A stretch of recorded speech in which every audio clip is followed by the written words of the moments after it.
Today on Hontataku, I'll be doing my first impressions of the anime Kokoro. But first,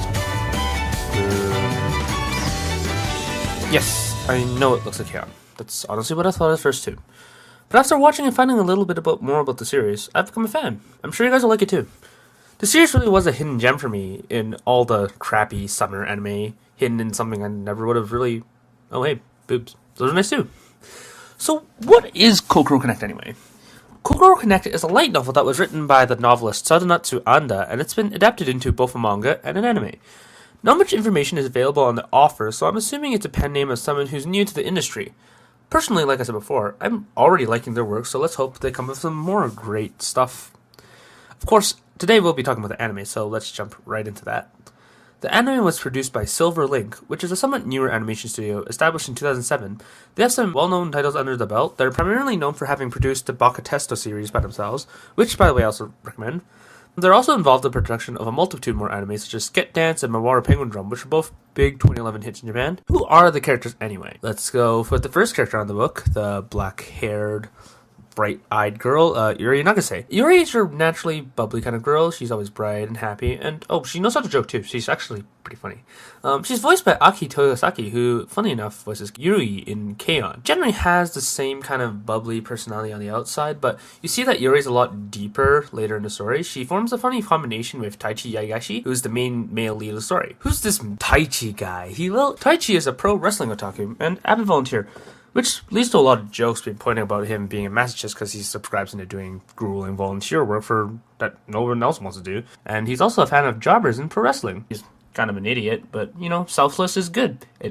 Apparently it attracts girls. It's a good thing, right? He's voiced by Takehiro Mizushima, who voices characters such as Rolo Rampuruge in Code Geass Season 2, as well as Beelzebub's Furuichi Takayuki. Continuing on, we have Himiko Inabo, whose name sounds like a city and a princess put together. Himiko is our character foil to Iori, who, instead of being bubbly and cute, is serious and straight to the point. She's kind of a worrywart. She's super serious. She's the calm one of the group, who tries to keep everything under control, even when shit hits the fan. She's voiced by Miyuki Sawashiro, who has a huge list of power roles. She's pretty much like an all-star seiyuu. My personal favorites are her salty role from Durarara, as well as her role from Kimi ni Todoke as Ayane Yano.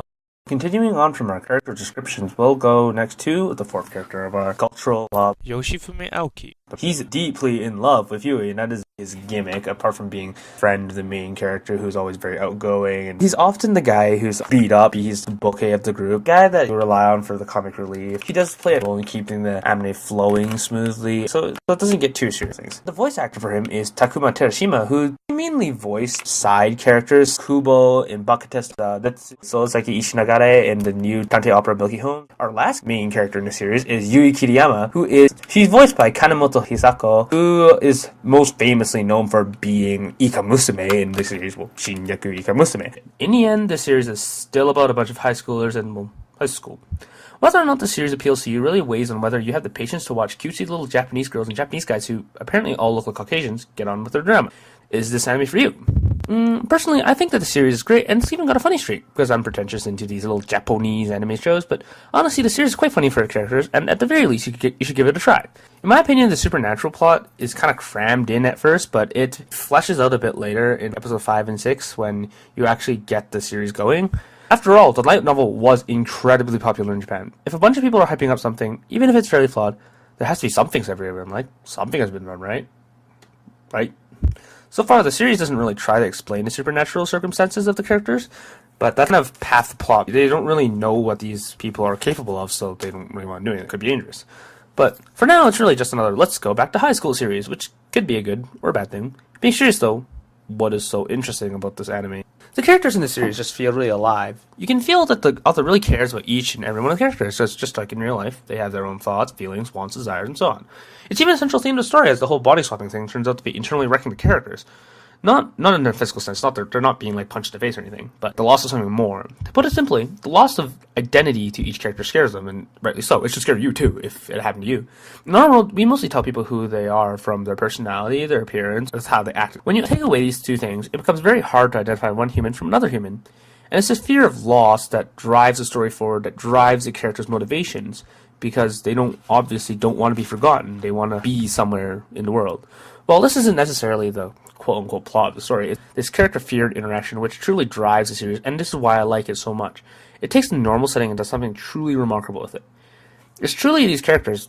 Oh, there we go. Truly, madly, deeply. It's truly these characters that bring the series to life, and not the mishmash plot, which does get better, but in the end, this series is really about the characters. This anime isn't about crazy mecha. It's not about high school romance. It's okay, it kind of is about romance. It's not crazy out there anime. It's more close to home. The true strength of this anime, again, comes from the characters. It's from when you see these characters talking to you can see why this anime is liked by so many people. It's something you have to see for yourself, and you might even learn something yourself about that you didn't know before. It's not something truly amazing like a million pieces of mecha moving, but just seeing a city being alive is something special in of its own. The music is again kind of subpar. It's not that great. It's a slice of life anime, so you shouldn't be expecting too much.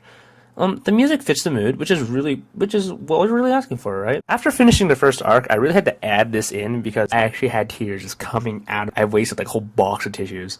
It made me cry a lot. Like, that's how much my heart has been touched by this anime. I really like it, and this comes highly recommended for me. I hope you guys like it too. Probably make a silly joke now. So you guys should watch Kokoro Connect, and maybe like me, the Kokoro will connect. Ha ha ha. That's probably a terrible joke.